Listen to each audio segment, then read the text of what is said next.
여러분 행복하십니까? 행복하십니까? 아유, 전 우리 평리교회 성도님들의 그 상상을 뛰어넘는 이 대답들, 기대를 뛰어넘는, 어떨 때는 너무 조용하신데 또 어떨 때는 너무 자신 있게 말씀하시는 걸 때 보면 정말 너무 감사할 때가 많습니다. 사실 우리가 행복합니까? 라고 물어봤을 때에 자신 있게 저 행복합니다 라고 하는 게 사실 쉽지는 않습니다. 왜냐하면 정말 행복한데 내 주변에 몇몇 분들을 보니까 지금 힘든 일을 경험하다 보니까 내가 행복하다, 너무 좋다라는 것을 나타내니까 좀 미안한 겁니다. 또 한편으로는 정말 지금 내가 어려운 일을 겪다가 보니까, 어려운 일이 아닌데 행복하다라고 생각을 하는 순간에 갑자기 나에게 있는 힘든 일 하나가 딱 떠오르는 겁니다. 그것 때문에 괜히 내가 행복한 게 행복하지 않은 것처럼 느껴지기도 하기 때문에 그렇습니다. 자, 그런데 혹여 우리가 행복함을 느끼지 못하는 것이, 행복하지 못하다라고 내가 생각하고 있는 것이 어떤 내가 그 행복이라고 하는 것을 잘못 이해하기 때문에, 사실은 나는 행복한 사람이기는 한데 내가 행복이라는 것이 무엇인지 제대로 이해하지 못하기 때문에 내가 행복하지 못하고, 또 아무리 노력하고 수고하는데도 불구하고 행복이라고 하는 근처에 이르지 못하는 것은 아닐까. 오늘 말씀에 예수님께서 가르치시는 것은 진정한 행복을 우리에게 말씀해 주고 있습니다. 오늘 이 말씀을 통해서 하나님, 내가 진정한 행복이 무엇인지 알게 하여 주옵소서. 그 진정한 복을 위하여서 내가 기도하고 진정한 행복을 이 땅에 살아가는 가운데 누리게 하여 주시옵소서. 그러한 은혜가 있기를 소망합니다. 이 마태복음 5장의 이 팔복의 말씀을 제가 작년 2024년도 초에 축복의 산에 오르라라는 그러한 말씀의 주제를 가지고 한 8주간 말씀을 나눴거든요. 여러분 몇 분의 눈빛을 보니까 깜짝 놀라시는 눈빛이 있잖아요. 그런 얘기 하셨어요? 감사합니다. 제가 희망이 생겼습니다. 제가 설교를 준비할 때마다 하나님, 이거 지난번에 설교한 것 같은데 어떡하지요? 라고 하는데, 할 때마다 느끼는 게 성도님들께서 늘 새로운 마음으로 받아주셔서 늘 새로운 말씀으로 들어주시고 하셔서 제가 너무너무 감사할 때가 많습니다. 지난번에는 우리가 한 말씀 한 구절씩 좀 세부적으로 그 말씀을 봤고요. 오늘은 이제 전체적으로 이 복이 있나니라는 말씀이 반복되는 가운데에 예수님께서 말씀하여 주시는 진정한 복은 과연 그럼 무엇이냐, 그 말씀들을 함께 나누어 보고자 합니다. 자, 8가지 복의 내용은 이렇습니다. 첫 번째는 무엇이라고요? 심령이 가난한 자. 두 번째는 애통하는 자. 세 번째는 온유한 자. 네 번째는 의에 줄이고 목마른 자. 다섯 번째는 긍휼히 여기는 자. 여섯 번째는 마음이 청결한 자. 일곱 번째는 화평케 하는 자. 여덟 번째는 의를 위하여 박해를 받는 자. 이렇게 8가지 복입니다. 이제는 워낙 이런 덕목들에 대해서 설교를 많이 들어왔기 때문에 당연하죠, 목사님, 당연히 이게 복된 삶이죠 라고 얘기를 합니다마는, 조금 더 우리가 솔직하게 그리고 우리가 살아가고 있는 현실들을 바라보게 되면은 과연 이걸 복이라고 생각하고 있을까라는 의문이 듭니다. 예수님께서 복이 있다라고 하셨던 이 말들을 조금씩 수식하고 있는 말을 빼고서 직접적으로 중요한 부위만 말씀을 드리면은, 가난한 자, 슬퍼하는 자, 배고픈 자, 박해를 받는 자가 복이 있다라고 하는 겁니다. 과연 내가 그런 상태에 있다라고 했을 때에 저 복 있는 사람이다라고 자신 있게 얘기할 수 있을까요? 누구도 그러지를 못합니다. 오히려 반대로 가난한 자가 아니라 내가 부할 때, 내가 슬퍼하는 것이 아니라 내가 기뻐하고 있을 때에, 내가 굶주린 상태가 아니라 무언가 풍족하게, 막 배가 터지도록 그런 건 있는 건 아니라고 하더라도 충분하게 만족해 하고 있을 때에, 박해를 받는 것이 아니라 사람으로부터 칭송을 받고 있을 때에 내가 비로소 복을 받고 있다. 우리는 그렇게 생각들 하지 않습니까? 또 온유한 자, 긍휼히 여기는 자, 마음이 깨끗한 자, 평화를 이루어가는 자도 마찬가지입니다. 우리는 그걸 이상적으로 생각을 합니다. 그게 우리가 생각하고 있는 이상주의, 목표라고는 생각을 합니다. 그런데 그것은 이상이고 현실은 다르다라고 생각을 합니다. 현실 가운데서는 오히려 반대를 가르치고 있습니다. 온유라고 하는 것이 무엇입니까? 사람들이 나에게 어떤 말을 하든지 간에 참고 기다리고 가만히 있는 것, 흔들리지 않는 것, 변하지 않는 것이 바로 온유한 모습입니다. 그런데 내가 자꾸 그렇게 상대가 하는 것에 대해서 온유한 모습을 보이다가 보면은 오히려 상대가 나를 너무 쉽게 보는 것 같습니다. 나를 너무 우습게 봅니다. 그러다가 보니 오히려 현실에서는 뭐라고 가르치느냐, 그런 말들에 대해서 내 생각과 내 감정을 당당하게 얘기하라고 합니다. 입을 닫고 있지 말고 그걸 당당하게 끄집어내는 것이 오히려 맞다라고 가르칩니다. 긍휼히 여기는 것도 마찬가지입니다. 내가 긍휼히 여겼는데 내가 긍휼히 여긴 만큼 누가 나를 긍휼히 여겨주던가요?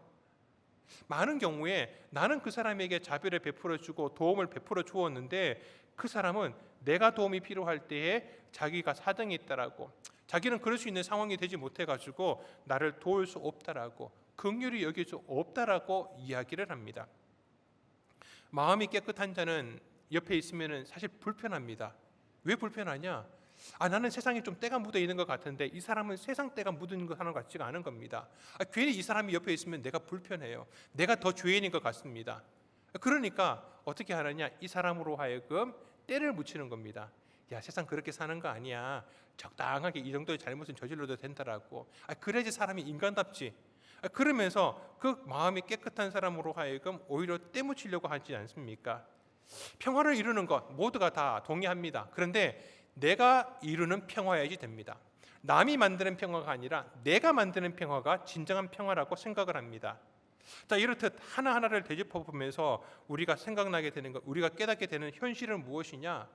예수님께서는 이것이 진정한 복이다라고 말씀하고 계시는데 우리는 우리의 이해 가운데, 현실 가운데서는 그것과 완전히 반대되는 것이 마치 우리에게 주는 행복이라고, 우리가 행복하려면은 그 반대의 삶을 살아가는 것이 행복이라고 그렇게 생각하고 그렇게 가르치고 있다라는 겁니다. 그래서 그런 예수님의 말씀하시는 복을 그 내용대로 받아들이기가 너무 쉽지 않습니다. 너무 어렵습니다. 아니, 예수님의 말씀은 그냥 이상만 가르치는 것이지 현실적이지 않다라고 그렇게 생각을 합니다.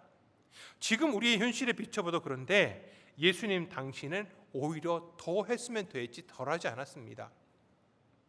그 당시는 로마 제국이 온 세상을 다스리고 있던 때였습니다. 그리고 로마가 가장 평화로웠던 시대라고 합니다. 팍스 로마나라고, 팍스 로마나.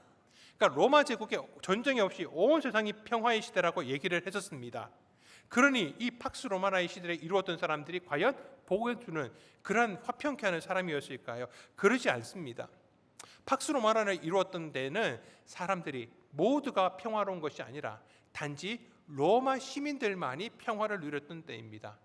자기들의 평화를 위해서 식민지를 지배하고 쥐어짜고 노예로 삼고 그런 가운데 누렸던 그들만의 평화였습니다. 자신들의 평화를 위해서 남의 평화를 빼앗았던 것이 그들의 평화의 모습이었습니다. 내 평화를 위해서는 저 사람들의 평화 정도는 무시해도 되는 것이 바로 그들이 얘기했던 평화였습니다. 유대인들도 마찬가지였습니다. 유대인들을 가르쳤던 그 대제사장과 서기관과 바리새인들의 무리들의 가르침은 이 예수님의 가르침과 반대되는 것 같습니다. 예를 들어서 우리도 지금 그런 생각을 가지고 있습니다만은 하나님의 말씀에 잘 순종하고 하나님의 말씀의 가르침대로 살아가면은 하나님께서 그에게 물질 가운데 복을 주시는 것이라고 생각을 많이 합니다. 물론 그게 틀린 말은 아닙니다. 그런 가운데 물질, 건강 여러 가지 복을 누리는 사람들이 있습니다. 자, 그런데 문제는 그렇지 않고 단순하게 그냥 부유한 모습만 바라보고서 이 사람이 하나님의 말씀에 대해서 순종하는 사람이라고 그렇게 이야기를 하고, 반대로 가난한 자들, 힘든 사람들, 병든 자들을 향하여서 저 사람은 죄를 지은 것 때문에 하나님 앞에 벌을 받고 있는 거라고 그렇게 가르치고 있었던 것입니다. 그런 그들에게 예수님께서 부자가 천국에 들어가는 것이 낙타가 바늘길을 통과하는 것보다 더 어렵다고 얘기를 하시니까 받아들여지지가 않는 겁니다. 자기들이 생각하고 있는 가치관과 세계관과는 예수님이 가르치는 것과는 너무 동떨어져 있는 것입니다. 여러분, 왜 그런 줄 아십니까? 그 사람들이 잘못된 행복에 대한 가치관을 가지고 있었기 때문에 그렇습니다. 타락한 사람들이 하나님이 기뻐하시는, 하나님이 함께 하시는 진정한 복이 아니라 타락한 모습 가운데에서 추구하는 잘못된 행복을 따라서 가다가 보니 그 목적지가 다르니 그들이 가르치고 있는 복에 대한 가르침도 다른 것, 틀린 것을 사람들에게 가르쳤던 것입니다. 그런 가운데 예수님께서 올바른 가르침을 주고 계시는 것이죠. 이것이 진정한 복이다라는 겁니다. 이것이 하나님이 주시는, 이 땅 가운데 주시는 그 복이라는 겁니다. 하나님께서 세상을 창조하시고 사람에게 명령하시기 전에 가장 먼저 하셨던 것이 그들에게 복을 주신 것입니다. 그들에게 복을 주시고 명령을 하신 것입니다. 그때 주셨던 그 복이 바로 예수님께서 지금 말씀해 주시는 이 복이라고 하는 것입니다. 잘못된 가르침이 백성들 가운데 있었기 때문에 그들의 결과 또한 잘못된 것들만 계속 나오고 있었던 것입니다. 그러니 그들이 가난한 것을 죄악시하면서 살았기 때문에 어떻게 그들이 하나님 나라를 소유할 수 있었겠습니까? 하나님 나라에 가까이 갈 수가 없었습니다. 근처에 얼씬도 하지 못하였던 것입니다. 결국 올바른 가르침은 그들의 열매를 통하여서, 올바른 열매를 통하여서 깨달을 수 있을 것인데 그들 가운데 나타나는 결과들이 그러지를 못하였습니다. 그러니 계속해서 잘못된 가르침과 잘못된 행복 가운데에서 방황하고 있었던 것이죠. 여러분, 우리가 세상의 이치대로, 세상의 그 잘못된 이치대로 살아가지 않는다고 하더라도 우리에게 선한 열매를 맺는 것은 비록 성경의 말씀이 아니더라도 세상 가운데 이루어지기도 하였습니다. 조선시대 역사 가운데, 특별히 왕들의 삶 가운데에 어떤 비극적인 스토리 하나가 무엇이냐, 바로 영조와 그의 아들 사도세자와의 이야기일 것입니다. 이야기는 역사의 쓸모라고 하는 그 책 가운데 기록되어 있는 이야기입니다. 이 영조와 그의 아들 사도세자 간의 비극적인 결과는 이미 예견되어 있었습니다. 아버지 영조는 너무 완벽주의자였습니다. 이 세도세자가 완벽한 군주가 되기를 바라는 마음으로 자기가 원하는 길로, 자기가 원하는 방향으로 이 아들을 끌고 가려고 합니다. 그런데 아들이 거기에 미치지를 못하니까 너무나 그 바람과 다른 아들, 그러니 이 영조의 마음이 불편할 수밖에 없습니다. 그런 아들을 향한 사랑이 점점 애정으로 바뀌어갑니다. 너무 자기의 기대에 미치지 못하니까 답답해합니다.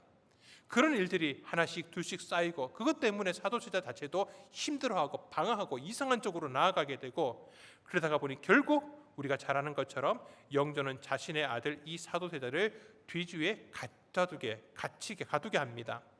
그리고 사도세자는 뒤주 안에서 일주일을 괴로워하다가 생을 마감하게 되었습니다. 근데 제가 말씀드리려고 하는 것은 이 영조와 사도세자가 아니라 사도세자의 아내였던 해경궁 홍씨입니다. 해경궁 홍씨는 자신의 남편 사도세자가 그렇게 죽은 뒤에 그 사도세자와 사이에 낳았던 아들, 후에 정조가 되는 그 아들을 살리기 위하여서 많은 애를 썼습니다. 그 이야기가 그녀가 남긴 한중록이라고 하는 책에 기록되어 있습니다. 비록 남편이 세자이고 자신이 세자비이긴 하였지만은 자신의 남편 이 사도세자가 죄인의 몸으로 죽고 나니까 자신도 죄인의 가족이 됩니다. 결국 폐서인이 되어서 궁에서 쫓겨나서 서민으로 살아갑니다. 근데 해경궁 홍씨만 그렇게 쫓겨나는 것이 아니라 그의 아들이었던 정조도 함께 서민으로 궁에서 쫓겨나게 되었습니다. 대부분 사극을 보시게 되면은 그렇게 궁에서 쫓겨나는 그 빈과 그 아들이 손을 붙들고서 나아가면서 이렇게 반응을 하죠. 내 기필코 이 원한을 잊지 않으리라. 그러면서 아들에게 그렇게 얘기를 합니다. 너는 저 원수들의 얼굴과 이름들을 절대 잊어서는 안 된다. 그러면서 함께 이를 뽀드득 깔고 막 눈을 부라리면서 복수를 꿈꾸는 모습들이 사극에 나오는 대부분의 모습입니다. 그런데 이 해경궁 홍씨는 그러지를 않았습니다. 우는 아들을 달랩니다. 그러면서 이렇게 얘기를 합니다. 만극하고 만극하나 다 하늘의 뜻이다. 네가 몸을 평안히 하고 착해야만 나라가 태평하고 또 성은을 갚을 것이다. 비록 서름이 있으나 네 마음을 상하게 하지 말라. 이렇게 아들을 다독이면서, 심지어는 이 아들에게 할아버지 영조, 어떻게 보면 자기 아버지를 죽인 할아버지입니다. 그 할아버지 영조의 은혜에 우리는 보답할 수 있어야 된다라고 얘기를 합니다. 우리들이 지금 목숨을 보존할 수 있는 것도 모두 다 그 할아버지 덕분이라고 아들에게 강조합니다. 훗날 우리가 아는 것처럼 다시 해경궁 홍씨와 이 정조가 궁으로 다시 들어오게 됩니다. 그때에도 해경궁 홍씨는 이 영조, 자기의 시아버지, 자기의 남편, 비록 남편이고 어떻게 보면 영조의 아들입니다. 어떻게 아들에게 그럴 수 있습니까? 그렇게 자기의 남편을 죽였던 시아버지에게 이렇게 얘기를 합니다. 이 모든 게 다 성상의 은혜입니다. 다 성상의 은혜입니다. 아니 억울할 법도 한데 오히려 감사하다라고 이렇게 얘기를 하는 겁니다. 시아버지 영조의 입장에서도 이 며느리와 그 손주를 다시 본다라는 게 영 껄끄러울 것인데 며느리가 그렇게 얘기를 해주니까 자기의 얼굴이 좀 서는 것 같습니다. 그러니까 이렇게 대답을 하는 거죠. 그래, 네가 참 고생이 많았구나. 서로 덕담이 오고 가는 겁니다. 그러면서 다시 궁으로 들어온 이 해경궁 홍씨는 자신의 아들 정조에게 늘 당부합니다. 미움이나 증오가 아니라 선한 마음으로 세상을 바라보라고 말이죠. 착한 사람이 되는 것, 그것이 성은을 갚는 길이고 또 죽은 아버님께 효자가 되는 일이라고. 근데 아들 입장에서는 나이가 들면서 자신의 아버지가 당했던 그 억울함, 그 죽임, 거기에 대한 한과 소름이 커질 수밖에 없습니다. 그럼에도 불구하고 어머니 해경궁 홍씨는 계속 아버지의 하는 푸는 일은 복수가 아니라 선을 행하는 일이라고 그렇게 아이에게 얘기를 해줍니다. 그런 어머니의 가르침 속에서 자라난 정조가 결국 조선의 임금의 자리에 오르게 되었습니다. 그리고 잘 아시는 것처럼 그 정조의 시대에 조선의 르네상스 시대를 열었습니다. 얼마나 좋은 임금이 되었습니까? 조선시대뿐만 아니라 우리 역사 가운데는 대부분이 그러한 원한이 쌓이면 그 원한을 갚기 위해서 피비린내가 나는 것이 우리의 역사의 모습이었습니다. 내가 당하고만 사는 것은 절대 바보 같은 짓이었지 어떻게든지 참고 기다리다가 복수를 꿈꾸었던 것이 우리나라의 역사 가운데 참 많이 일어났던 일이었습니다. 그렇지만은 남들과 달랐습니다. 해경궁 홍씨와 이 정조 이야기를 보면은 정말 비록 성경의 이야기는 아니라고 할지라도 남들이 선택하지 않았던 쉽지 않은 그 선택을 통하여서 세상의 일반적이고 현실적인 가르침과 동떨어져 있다 하더라도 선을 행하였고 그 선에 대한 보상을 받았다라는 것입니다. 여러분, 세상 가운데서도요, 세상의 이치, 현실을 따르지 않고 미련해 보이고 바보처럼 보이더라도 선을 행하는 것에 대해서 보상이 있었다라는 이야기. 여러분, 우리는 진정한 복을 추구하는 사람들입니다. 진정한 행복을 바라보는 사람들입니다. 그 가운데 진정한 선을 행하는 사람들입니다. 그렇다면 우리에게 주시는 하나님의 약속은 어떻겠습니까? 진리 대신 예수님의 가르치심, 이 팔복은 더 말해 무엇하겠습니까? 예수님의 가르치심은 결국 논리로 확인되는 것이 아니라 우리의 삶으로 증명되는 것입니다. 현실적으로는 아닌 것 같습니다. 내 논리적으로 이게 연결되는 것이 아닌 것 같습니다. 그런데 현실과는 너무나 동떨어지고 역설적인 가르침이라고 하더라도 결국 그 열매를 보니까 그 말씀이 맞는 것 아닙니까? 예수님의 가르치심이 이 8가지의 복의 말씀이 진정한 복이었구나라고 하는 것을 그것을 통하여서 우리는 확인할 수 있는 것입니다. 그래서 예수님께서는 이 말씀을 제자들에게 먼저 주시는 겁니다. 제자들이 이 말씀을 순종하고 이 말씀대로 살아감으로 통하여서 그들의 삶 가운데 하나님의 복의 열매를 통하여 이 말씀에 순종할 때에 하나님의 약속하시는 이 복이 있다라는 것을 보여주시는 것이죠. 그리고 이것이 정말 복 있는 사람이구나라고 하는 것을 보여주시기 위함이셨습니다. 그런 논리적인 순종이 아니라 믿음의 순종을 해야 할 이유가 또 한 가지 있습니다. 이것은 왕의 약속입니다. 왕의 약속이기 때문에 그렇습니다. 우리 3절 말씀에 보면은 심령이 가난한 자는 복이 있나니 그들이 천국이 그들의 것이라고 말씀하십니다. 여러분, 이것은 약속입니다. 약속입니다. 그렇게 하시겠다라고 하는 약속인 것입니다. 그렇게 하면은 이렇게 되기 때문에 이것이 결과적으로 나타날 것이다 하는 논리적인 설명이 아니라 왕으로서 이 말씀을 듣고 있는 백성들에게 주시는 약속이라는 것입니다.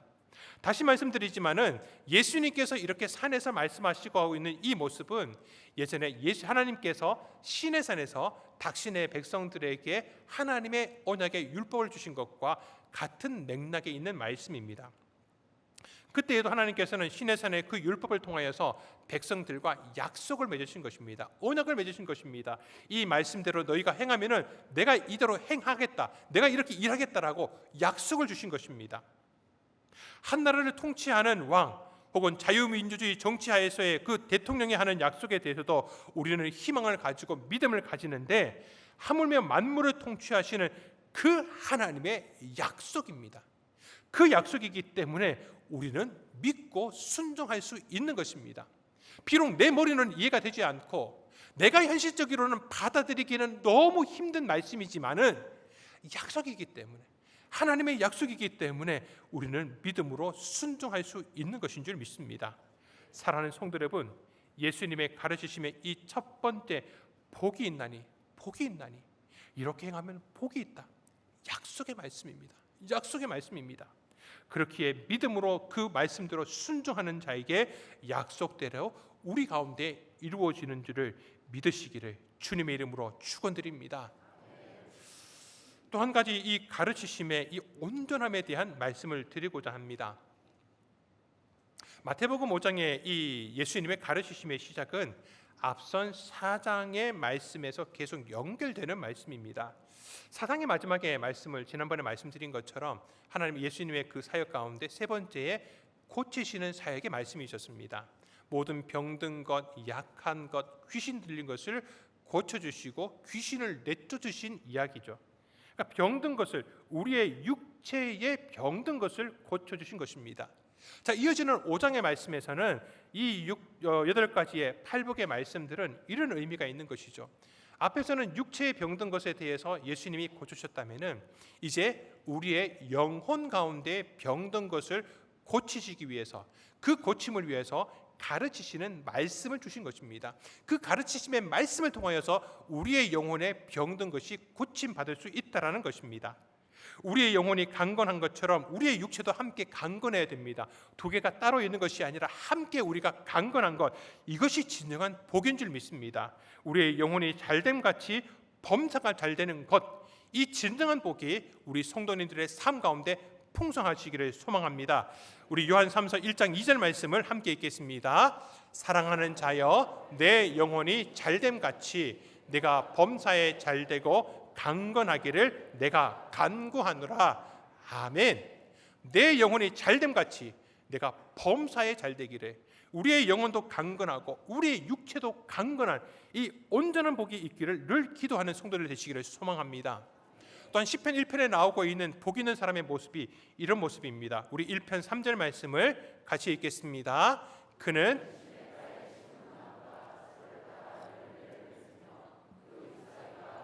아니함 같으니 그가 하는 모든 일이 다 형통하리로다. 아멘. 그가 하는 모든 일이 다 형통하리로다. 그 잎사귀가 마르지 않습니다. 잎사귀가 마르지 않습니다.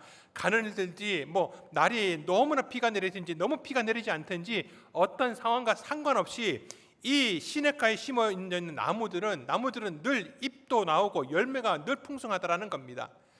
가물었기 때문에 가문 날에 이 열매가 그렇게 풍성하지 않고 떨어지고 그런 것이 아니라는 겁니다. 늘 한결같이 그 열매가 맺혀지고 있는 모습이 바로 복 있는 사람의 모습이라는 겁니다. 이 말씀을 우리가 조금 전에 말씀드린 것과 함께 연결을 하면은 우리에게 주시는 이 8가지의 복이 어떤 상황에 따라서 더하거나 덜해지지 않는다라는 것입니다. 어떤 것은 굉장히 풍성한데 어떤 것은 모자라지 않다라는 겁니다. 하나님께서 이 복을 주실 때는, 우리에게 이 8가지의 복이 약속되었을 때는 모든 약속들이, 모든 복이 우리 가운데 풍성하고 온전하게 나타난다라는 것입니다. 자, 이 말씀을 육체의 강건함과 연결을 시키면 이런 의미가 되는 것이죠. 우리가 육체 가운데 가장 큰 복이 뭐냐라고 어르신들한테 물어보면 가장 많이 말씀하시는 게 병 없이 건강하게 오래 사는 것, 무병장수하는 게 가장 복인 것 같다라고 얘기를 하십니다. 제 나이가 이제 50 조금 넘었는데도 그 말씀에 동의가 되더라고요. 비가 오니까 여러분 어떠세요? 우중충하니까 벌써 웃으시는 분들은 무슨 얘기인지 아시잖아요. 젊은 사람들은 이해 못합니다. 이 우중하니까 괜히 갑자기 무릎에서 무슨 소리가 나는 것 같아요. 제가 그렇다니까요. 그러니까 괜히 그 말씀들이 이해가 되는 겁니다. 저도. 그런데 우리의 육체의 복이 그렇다라고 생각하는 것처럼, 예를 들어 또 한 가지, 우리가 이제 뭐 잘못해서 내가 팔다리를 다쳐버렸습니다. 수술을 해야 되는데 수술비가 감당하기가 너무 힘든 겁니다. 그러니까 그냥 내가 팔 아픈 것은 내가 평생 동안 참고 견뎌서 살아갈 테니까 다리만 고쳐주십시오. 이러시는 분이 있을까요? 돈이 더 들더라도 남에게 돈을 어떻게든 꾸어서라도 내 팔다리 모두가 다 수술 받기를 원하는 게 우리의 마음이지 않습니까? 그러니까 육체의 건강을 위해서는, 육체의 건강 가운데서는 어느 하나가 많이 건강하지 않으면 우리는 건강하지 않다라고 얘기를 합니다. 우리의 건강의 어떤 리스트가 10가지가 있는데 10가지 중에 하나가 부족하니까 그래도 9가지가 건강하니까 나는 건강한 거야, 이렇게 얘기할 수는 없습니다. 단 한 가지 때문이라도 우리는 아직 건강하지 않다라고 얘기를 합니다. 그 말인즉슨 우리의 영혼의 건강의 어떤 지표라고 할 수 있는 이 8가지의 복 가운데에 내가 한 가지만 부족하더라도 내 영혼의 건강함이 부족하다라는 것입니다. 내가 이 8가지 복을 다 지키기에는 너무 부족한 것 같고 그래도 절반 정도만 하겠다라고 하는 것은 내 영혼의 건강함을 포기하는 것과 같은 이야기라는 것입니다. 그런데 우리가 지난번에 팔복에 대해서 말씀드릴 때도 제가 잠깐 말씀드린 것처럼 말씀의 이 8가지 복 가운데 단 한 가지만 여러분 풀리면 됩니다. 사실 처음에 나타나고 있는 심령이 가난한 자의 복이 시작이 되면은 나머지 8가지, 나머지 7가지의 모든 복이 거기서부터 출발해서 하나씩 풀리는 역사가 나타납니다. 첫 번째 게 풀리지 않고, 첫 번째가 이해가 되지 않고, 첫 번째의 복을 내가 누리지를 못하니까 두 번째, 세 번째, 네 번째로 연결되지 않는 것일 뿐입니다. 모든 복을 함께 주시지 하나님께서는 절대 띄엄띄엄 뜨문뜨문 주시는 분이 아니시라는 것입니다. 비록 이 땅 가운데 육체 가운데 사는 존재라고 하더라도 하나님께서는 이 땅 가운데 하늘의 복을 누리게 하시기 위해서 이 땅 가운데서 이 주시는 이 복을 우리로 하여금 풍성하게 누리게 하시는 줄 믿습니다. 사랑하는 성도 여러분, 그렇기 때문에 절대 포기하지 마시고 낙심하지 마시고 하나님 이 모든 부분에서 8가지의 모든 영혼 가운데 육체 가운데서 주시는 하나님의 복이 충만케 하여 주시옵소서. 그러한 복이 우리 성도님들 가운데 풍성하시기를 주님의 이름으로 축원드립니다. 오늘 우리 말씀을 생각하시면서 우리 3절부터 10절 말씀까지를 한번 한 목소리로 같이 봉독해 보겠습니다.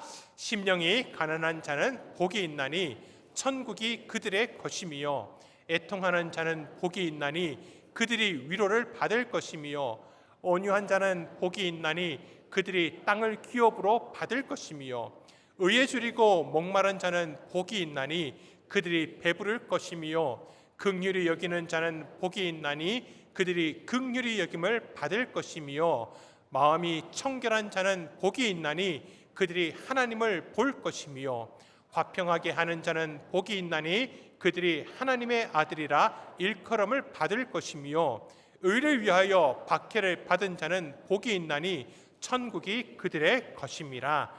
아멘. 여러분, 심령이 가난한 그 가난한 가운데 있는 그 자체가 복이라고 하는 것이 아니라 그 심령이 가난하기 때문에 내가 세상 것으로 채우지 않는 것을 하나님이 주시는 것으로 채우려고 하고 있고, 그런 사람들에게 베풀어 주시는 하나님의 그 천국을 맛보기 때문에 하나님 나라가 우리 가운데에 채워지기 때문에 그렇게 살아가기 때문에 우리가 복된 인생이라고 하는 것입니다. 그 가운데 하나님의 약속이 이루어지는 것이기 때문에 우리가 복되다라고 말씀하고 있는 것입니다. 복이 있나니라고 하는 것은 바로 그런 복을 우리에게 이야기해 주는 것입니다.